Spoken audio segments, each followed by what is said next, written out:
हम्म।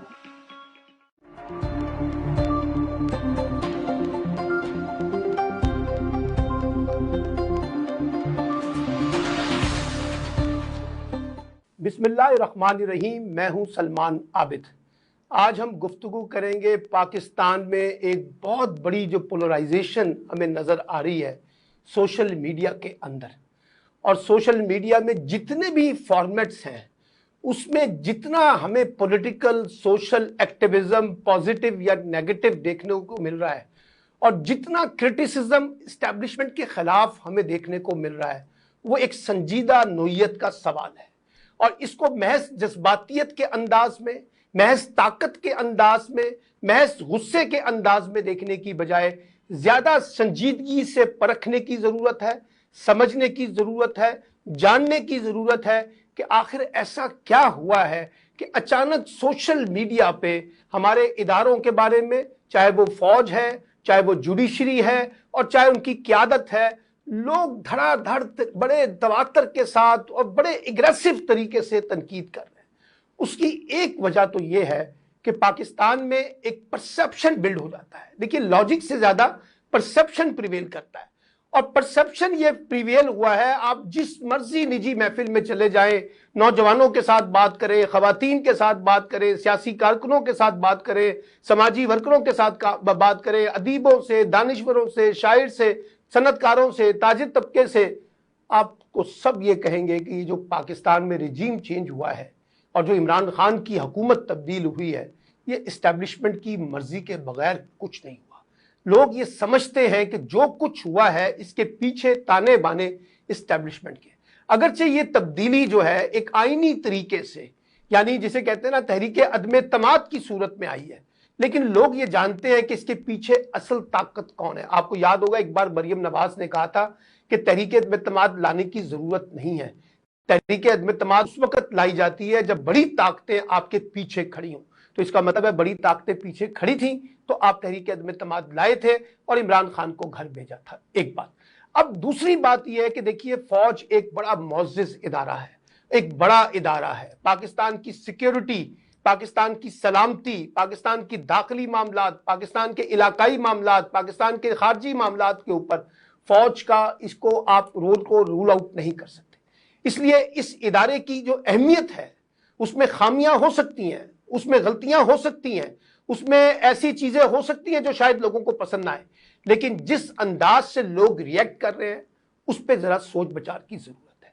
और ये सवाल पूछा जाना चाहिए, सोचा जाना चाहिए, समझा जाना चाहिए कि ये जो पॉलिटिकल एडवेंचर्स हमारे यहां हुए हैं हालिया दिनों में और जिस किस्म की सियासी मुहिम जोई दिखाई गई है उसका अमली नतीजा क्या निकला। एक अमली नतीजा यह निकला कि इमरान खान से आपने रुखसती हासिल कर ली। इमरान खान दुश्मनी में जो 13 जमातें इकट्ठी थी वो इमरान खान को निकालने में कामयाब हो गई, बात खत्म हो गई, इमरान खान चले गए। इमरान खान तो अब इक्तदार में नहीं है, लेकिन जो लोग इक्तदार में आए हैं उन पर भी इस वक्त जो खौफ है वो इमरान खान का ही तारी है।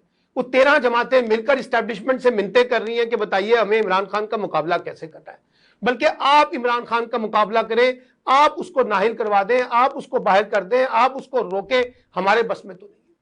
तो 13 जमातें अपनी बेबसी का इजहार कर रही हैं और इस्टेब्लिशमेंट पे पढ़े लिखे नौजवान, अंग्रेजी बोलने वाले नौजवान, यूनिवर्सिटियों के तालिब इल्म, औरतें, बच्चे, नौजवान, ओवरसीज पाकिस्तानी जिस तरह से इस्टेब्लिशमेंट को तनकीद कर रहे हैं वो एक लम्हा फिक्रिया है। इसलिए कि हमारे दुश्मनों का जो एजेंडा है, जो भारत है और जो बाकी ममालिक हैं, वो तो चाहते हैं कि पाकिस्तान का जो इदारा है फौज वो कमजोर हो। वो तो चाहेंगे कि पाकिस्तान के अंदर सिक्योरिटी इदारे जो हैं वो कमजोर हों, उसके नतीजे में पाकिस्तान ज्यादा डिस्टेबलाइज हो। यानी इस सारे रिजीम चेंज का जश्न देखिए कहां मनाया गया।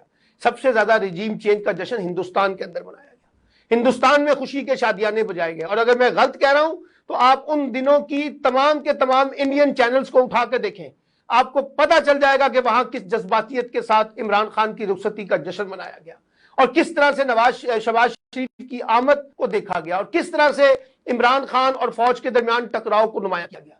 और अब भी मैं ये समझता हूं कि इमरान खान के दरमियान और फौज के दरमियान टकराव जो है वो कौमी मफाद में नहीं है, बल्कि सिर्फ इमरान खान क्यों, किसी भी सियासी जमात और किसी भी सियासतदान और फौज के दरमियान, इस्टेब्लिशमेंट के दरमियान टकराव मुल्की मफाद में नहीं होता। जिस वक्त नवाज शरीफ और मरियम नवाज जिस किस्म की गुफ्तगू उस आर्मी चीफ और DGISI के बारे में कर रहे थे, फौज के बारे में कर रहे थे, तो हम उस वक्त भी कह रहे थे ये मुल्क के मफाद में नहीं है। और आज भी अगर कोई PTI का कारकुन हो या कोई और लोग हो या ओवरसीज पाकिस्तानी हो या पाकिस्तान के अंदर से बैठ के जो लोग तनकीद कर रहे हैं, वो भी पाकिस्तान के मफाद में नहीं है। लेकिन महज ये कह देना कि वो रुक जाएंगे, वो रुकेंगे नहीं, क्योंकि रद्द अमल की सियासत है। रद्द अमल की सियासत को नजरअंदाज ना करें। जो जिस तरह से चीजें एक्ट हो रही हैं, लोग उसी तरीके से रिएक्ट करेंगे।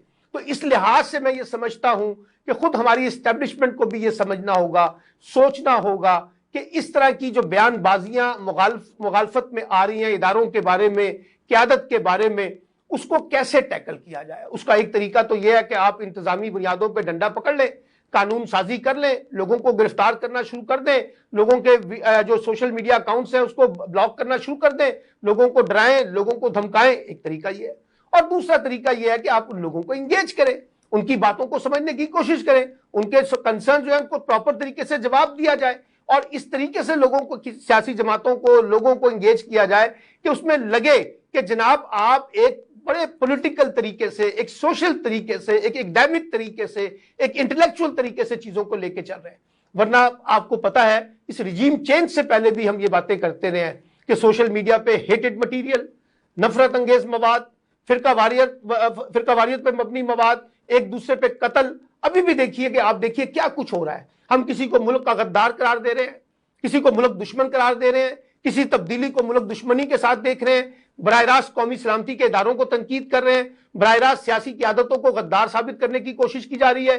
कोई किसी को फितना कहता है, कोई किसी को फसादी कहता है, कोई किसी को खात्मे की बात करता है, और दूसरी तरफ इमरान खान के बारे में कहा जा रहा है कि उनके कत्ल की मनसूबाबंदी भी की जा रही है। ये सारी चीजें जाहिर करती हैं कि पाकिस्तान में जो पोलराइजेशन हुई है वो खतरनाक हद तक बढ़ गई है, और उस खतरनाक हद तक बढ़ती हुई पोलराइजेशन में एस्टैब्लिशमेंट अपने आप को आउट नहीं कर सकती। वो भी इसी तरह से एक फ्रीक के तौर पर सामने आई है, जिसपे हमें सोचना होगा, समझना होगा, परखना होगा और एक ऐसा लाहेमल बनाना होगा जिससे हम बाहर निकल सकें। क्योंकि देखिए, बाहर निकलने का एक रास्ता तो समझ आ रहा है कि नए इलेक्शन करवाए जाए, और नए इलेक्शन करवा के जो भी पार्टी इक़्तिदार में आती है उसको मैंडेट दिया जाए, लेकिन इंतखाबात शफाफ हो। खुदारा इंतखाबात के नाम पे तजर्बा गाना बनाई जाए, खुदारा इंतखाबात के नाम पर वो कुछ ना किया जाए जो हम माजी में करते रहे।